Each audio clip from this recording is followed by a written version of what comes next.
Good evening and welcome to the NewsHour. Former President Donald Trump is turning himself in at the Fulton County Jail in Atlanta, Georgia tonight. He faces 13 felony counts tied to his attempts to overturn the state's 2020 election result. It's the fourth time this year that Mr. Trump has faced criminal charges. A couple dozen of his supporters gathered outside the jail as the former president made his way from his Bedminster, New Jersey golf club to Atlanta. Sam Gringlass is covering this case for WABE Georgia Public Radio and joins us now from outside the Fulton County Jail.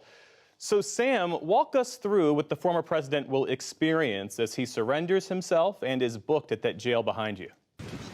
Jeff, the former president is expected to have his mugshot taken, to have fingerprints, and he won't actually be in this facility very long, we expect. That's because earlier this week, his lawyers negotiated a $200,000 bond. So he probably won't be inside for very long before we see the motorcade come out and down the street and head back to the airport.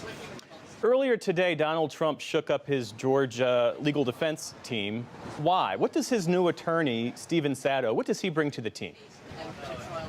This new attorney is well known in the Atlanta criminal defense community. He is an expert at defending RICO cases. That's these broad racketeering cases that really forms the framework of District Attorney Fani Willis's case here in Fulton County.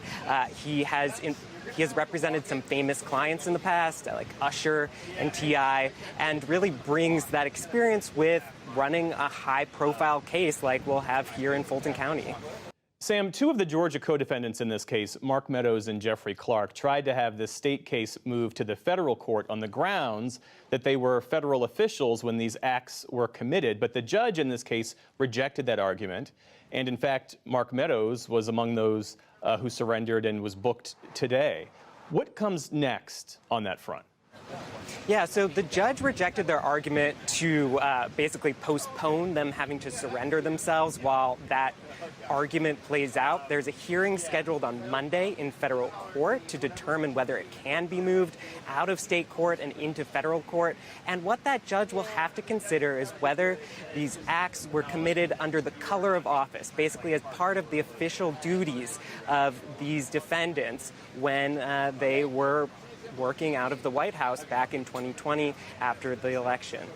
And there were some new developments today from the DA, Fani Willis, regarding the timeline. This case, part of the case, could start within 2 months. Is that right? Bring us up to speed.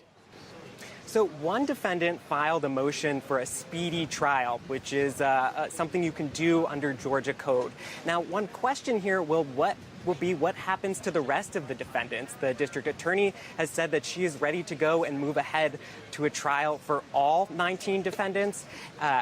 Former President Trump's lawyers have pushed back against that idea. So we just have to remember that it's up to the judge to set the schedule, not the district attorney. So it's really up in the air right now what happens with the timeline of this case. There are so many factors that could slow this down, from protracted jury selection to those efforts that you just mentioned to move this case out of state court and into federal court. So a lot of unclear in this moment where the timeline heads.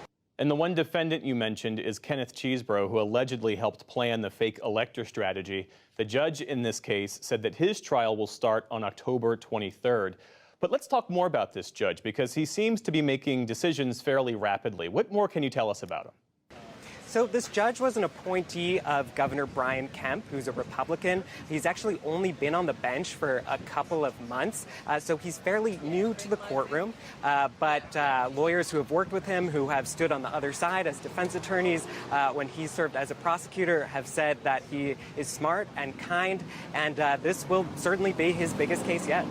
Sam Gringlass of WABE Georgia Public Radio reporting for us tonight. We appreciate it. Thanks, Jeff.